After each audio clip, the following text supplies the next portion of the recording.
Welcome back to the Deep Dive. Today we are going hunting for the Fountain of Youth. But, and stick with me here, we aren't trekking to some mythical spring. No, definitely not. And we aren't uploading our consciousness into a cloud server either. We are looking for longevity inside a mushroom, and get this, we are testing it on worms. It really does sound like the start of a very strange sci-fi movie, doesn't it? It totally does. But this is actually some of the most grounded, cutting-edge pharmacological science we have seen in quite a while. It really is. And listen, I know we have a lot of die-hard fans of our biology series. This is the next deep dive into our worm series, and we are bringing lots of energy today. We really are. You know who you are out there listening. We see you in the comments, and we love the energy you bring to these topics. So before we crack open this fungal mystery, please remember to subscribe and follow and share where possible. Absolutely. It sounds small, but it genuinely helps us grow and keeps these deep dives coming to your feeds. It makes a massive difference for us. Okay, let's unpack this. We are looking at a brand new study published in 2025 in the European Journal of Pharmacology. Right. The title is, it's a bit of a mouthful. Cordycepin extends the longevity of Caenorhabditis elegans via antioxidation and regulation of fatty acid metabolism. Which, if we translate that from academic speak, basically means we found a compound that helps worms live longer by cleaning up their cellular rust and teaching them to burn fat better. Yes. And that is the mission for today. We want to figure out exactly how this works because the paper argues it isn't just magic, right? It's a very specific set of metabolic tricks. Precisely. It's a mechanical shift in the body. So the star of the show is a compound called cordycepin. It comes from Cordyceps militaris. Now, I have to ask, isn't that the zombie ant fungus family, like the one from The Last of Us? It is the same genus, yeah. Cordyceps. Okay, slightly terrifying. I know, but don't worry. In the study, it isn't turning anyone into zombies. Yep. It is actually doing the exact opposite. It's keeping the subjects alive, kicking, and surprisingly youthful for significantly longer. Okay, well, that's a relief. So let's start with the candidate itself. What exactly is cordycepin? I mean, is it a vitamin? A protein? It's actually a nucleoside derivative. Okay. It's naturally found in Cordyceps militaris, which, has been used in traditional medicine for centuries. Right. People have been brewing it in teas and things. Exactly. We have known for a while that it has anti-inflammatory effects, it's neuroprotective, maybe even anti-tumor.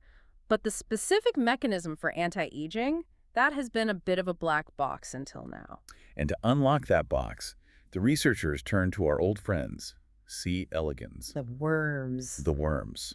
Now, for the uninitiated listener out there who might be wondering why we are so obsessed with a 1 millimeter transparent nematode, why are these little guys the gold standard for aging research? It's the classic question. Why care about a worm? And the answer is basically twofold. Speed and similarity. Speed and similarity. Okay, so first, C. elegans have a very short life cycle. They live, age, and die in a matter of weeks. So you don't have to wait around. Exactly. That means you can test longevity drugs in real time without waiting 80 years for a human trial to finish. Right. Efficiency is key if we actually want answers in our lifetime. But more importantly, and this is the similarity part, despite looking like tiny threads, they share key aging pathways with humans. Really? Oh, worm. Yeah. Things like insulin signaling, oxidative stress responses. Genetically speaking, we run a lot of the same software, so they are the perfect sandbox for testing if a drug can hack that software. Okay, so walk us through the arena. What did the researchers actually do to these little guys? It was a pretty straightforward, almost battle of the bands setup. I love that. They had a control group just eating their normal E. coli diet. Then they had groups treated with cordycepin, a low dose at 1 milligram per milliliter and a high dose at 2 milligrams per milliliter. And didn't they have a heavyweight champion in there for comparison? I remember reading about a positive control. They did, yeah. They included a positive control group given EGCG. EGCG, that's the active compound in green tea, right? The super antioxidant everyone's always talking about. Exactly, epigallocatechin gallate. It's essentially the gold standard for natural antioxidants. Basically, they put the mushroom compound up against the heavy hitter from green tea just to see how it stacked up. I love a good head-to-head comparison. So let's get to the headline results. Did the mushroom beat the tea? It completely crushed it. Really? By how much? When they looked at the lifespan data, the results were undeniable. The worms on the high dose of cordycepin, that 2 milligram per milliliter dose, saw their mean lifespan extend by roughly 28.5%. Wait, 28.5%? Yeah. That is massive. Contextualize that for me. If I'm an average human expecting to live to, say, 80 and I get a 28% boost, I'm living well past 100. Theoretically, yes. I mean, to put raw numbers on the worms themselves, the control group lived about 13 days on average. Okay. The high-dose cordycepin worms lived about 16.7 days. And the maximum lifespan, like the absolute oldest worm in the dish, pushed out to 28 days. Wow. And how did the green tea group do? It did well, but not nearly that well. The EGCG group saw about a 9.4% increase. Oh. Yeah. So in this specific setup, cordycepin was roughly 3 times more effective at extending life than the green tea extract. That is a wild margin. Yeah. But here's where I always get a bit skeptical with longevity claims. Where you say, it isn't just the years in your life, it's the life in your years. The health span. Right. Did these worms spend that extra time just lying around lethargic, or were they active? That is the crucial health span question. Living forever is entirely useless if you feel terrible. So to test this, the researchers performed what they call a head swing test. A head swing test. That sounds like a heavy metal concert. It actually is exactly what it sounds like. Sea elegans swim by thrashing their heads back and forth. It is a direct measure of their motor ability and their muscle health. Okay. Usually, as they get older, they slow down, they get lethargic. Just like us. Precisely. But the cordycepin worms, even the older ones at day 5, were swinging their heads significantly more often than the untreated ones. No way. Yeah, they were moving like younger worms. So they were living longer and dancing harder. Essentially, yes. And they were tougher, too. The researchers subjected them to a thermal stress test. They cranked the temperature up to 37 degrees Celsius. Which is what, about 98 degrees Fahrenheit? Right. Now, for a human, that's just a warm summer day. But for these worms, it is lethal heat shock. It is basically a sauna they can't escape. Oof. That's rough. And how do they fare?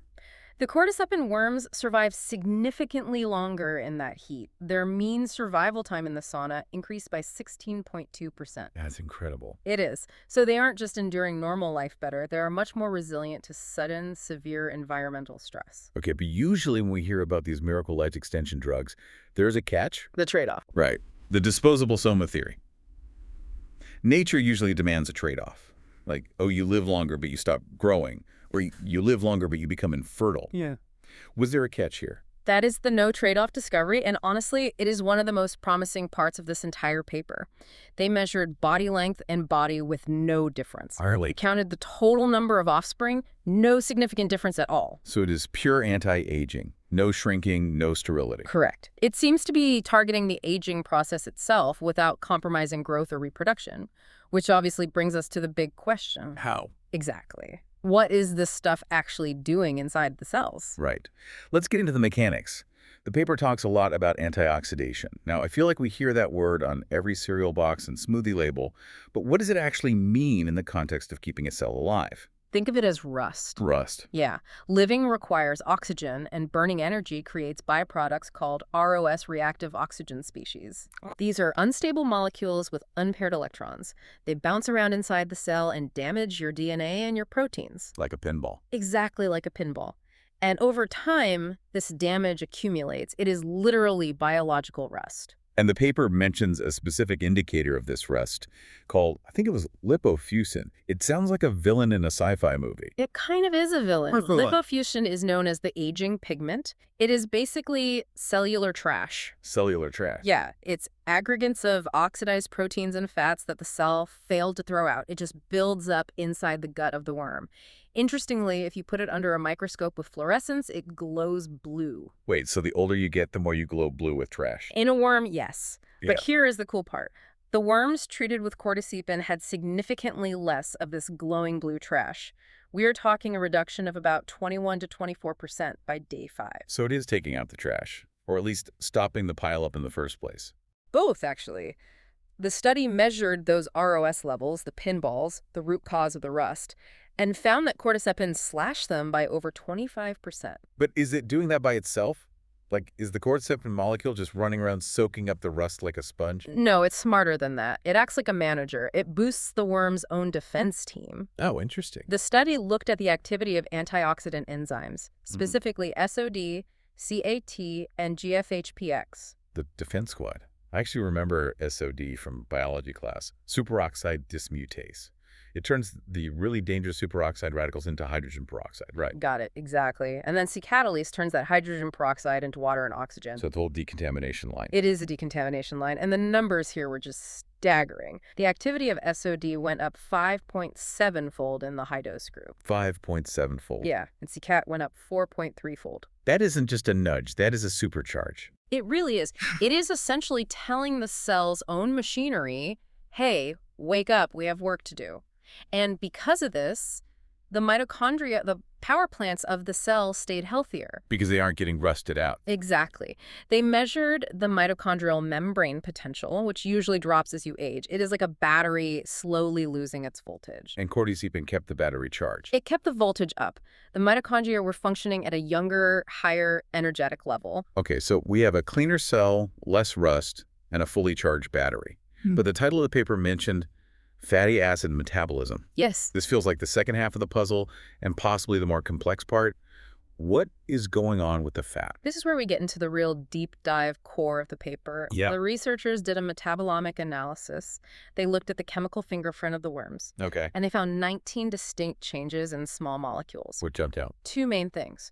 First, the TCA cycle, that is the main energy cycle in the cell. Levels of things like citric acid and succinic acid actually went down. Wait, down. I thought we wanted more energy. Shouldn't those be going up? Counterintuitively, no. Lower levels of intermediates often suggest efficiency. Oh, I see. It means the fuel is being used, not sitting around stalling the engine. But the second finding was even clearer. Fat. Specifically, levels of linoleic acid and oleic acid were reduced. I have heard of linoleic acid. That is an omega-6 fatty acid, right? Yeah. The stuff found in a lot of vegetable oils. It is. And in the context of aging, high levels of free linoleic acid can be very problematic. It can induce oxidative stress. Really? Yeah. In fact, if you force feed worms too much linoleic acid, they actually die younger. So seeing these levels drop in the cordycepin worms was a very good sign. It means the worms weren't hoarding these fats, they were burning them. And that leads us to the genetic switch. They didn't just guess the worms were burning fat, they looked at the source code? They did a transcriptomic analysis. This is like looking at which apps the worm is running on its operating system at any given moment. I like that analogy. And cordycepin essentially rewrote the code to favor fatty acid beta oxidation. Beta oxidation. Okay, for those of us who maybe skipped that particular day in biochemistry, that is the scientific term for burning fat for fuel. Precisely. Breaking down lipids to create energy. And they identify the specific genes responsible. It is a bit of an alphabet soup, but stick with me because this is the actual mechanism. I'm ready. Let's hear the soup. They found upregulation in genes called ACOX, AX, and ACIT. Okay, break that alphabet soup down for us. What do those letters actually do inside the cell? Think of it as an assembly line. The ACOX genes, specifically ACOX 1.2, 1.3, and 1.4, their job is the first step. They help break down the fatty acids initially. So they are the demolition crew. Right, the demolition crew. Then you have AX1 and AX15. They activate the fatty acids so they can be processed by the mitochondria. So they prep the fuel. Exactly. And finally, AX-decadete. These are involved in the actual energy production within the mitochondria during that breakdown. So let me try to synthesize this. Cordycepin enters the worm, signals these genes, and basically says, turn on the demolition crew, activate the fuel, and burn it for energy. That is the synthesis perfectly. It prevents the worm from getting clogged up with excess lipids, those fat droplets, which is a major hallmark of aging. Because old cells get fatty and sluggish. Exactly. Cordycepin keeps them lean and mean. And it does all this without starving the worm. Because usually if you want to get into fat burning, you have to go on a strict diet or fast. That's the crazy part. These worms were eating normally.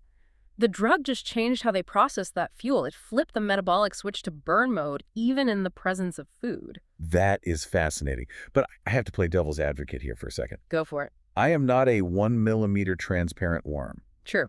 Does this matter for me? Or is this just great news for nematodes? It is the million-dollar question. Obviously, you can't just swallow a petri dish of worms and expect to live to 150. Please don't do that. Do not do that. But the connections are much stronger than you might think. Remember those gene names? ACOX, ADAX. The alphabet soup. Every single one of them has a human homologue. Really? We have those exact genes in our DNA. For example, the worm's ACOX genes are homologous to a human gene called ACOX1. And when we look at human diseases, specifically age-related ones like cardiovascular disease and Alzheimer's, what do we see? Let me guess. We see broken fat metabolism. Bingo! In Alzheimer's models, lipid metabolism is often completely dysregulated. You see an accumulation of lipid droplets in brain cells. You see inflammation caused by these wandering fats. Wow. Dysregulated fatty acid metabolism is a core driver of how our bodies fall apart. So if a compound can tune up that metabolism in a worm, It implies that the machinery is druggable. That is the exciting part. We aren't just looking at worm biology here. We're looking at eukaryotic biology, the basic rules of life. If we can trigger beta oxidation via these pathways in a worm, we might be able to do it in humans. so to summarize the whole mechanism here, cordycepin is basically fighting a war on two fronts. Right. Front one is defense. It cleans up the ROS rust and supercharges the antioxidant enzymes like SOD and CCAT. Taking out the trash. Exactly. And front two is offense. It retunes the metabolic software to burn fat efficiently via these beta oxidation genes, preventing the sludge that slows down the cell over time. Defense and offense. That is a really powerful combo. And remember, it does all of this while maintaining the mitochondrial battery charge. It is a comprehensive system overhaul. It really makes you think about what aging actually is. We tend to think of it as just fading away or running out of time on a clock. That is the exact thought I want to leave you with today. We often view aging as this inevitable wear and tear, like a car tire losing its tread. Right, and you can't put the rubber back on. Once it's gone, it's gone. Exactly. But this study suggests aging is more like a clogged engine. A clogged engine. Think about it. The parts are still there. They aren't necessarily broken. They are just gummed up with rust the lipofuscin and sludge the lipids. Oh, I see. The engine stalls because it's dirty, not because it's fundamentally broken. Exactly. And if you can unclog it, Then it runs again. yes. If a simple compound can tell a gene to turn up the fat burning and take out the trash, and suddenly the organism lives 28% longer and moves like it is young again, how inevitable is that decline, really? That's a great point. How malleable is the lifespan of a complex organism if you just keep the engine clean? That is a deeply provocative thought. Maybe the fount of youth isn't a magical spring after all. Maybe it's just a really good mechanic for ourselves. It might well be. Well, my mind is officially blown. Who knew a mushroom and a worm could teach us so much about the future of human health? It is always the quiet ones, the worms and the fungi that hold the biggest secrets. It really is. Well, if you loved this worm-filled journey as much as I did, please do not forget to smash that subscribe button. Please remember to subscribe and follow and share where possible. Share it with anyone who loves this stuff. Yes, share this deep dive with anyone who wants to keep their engine running a little longer. We appreciate you being here. Thanks for listening, everyone. See you on the next deep dive.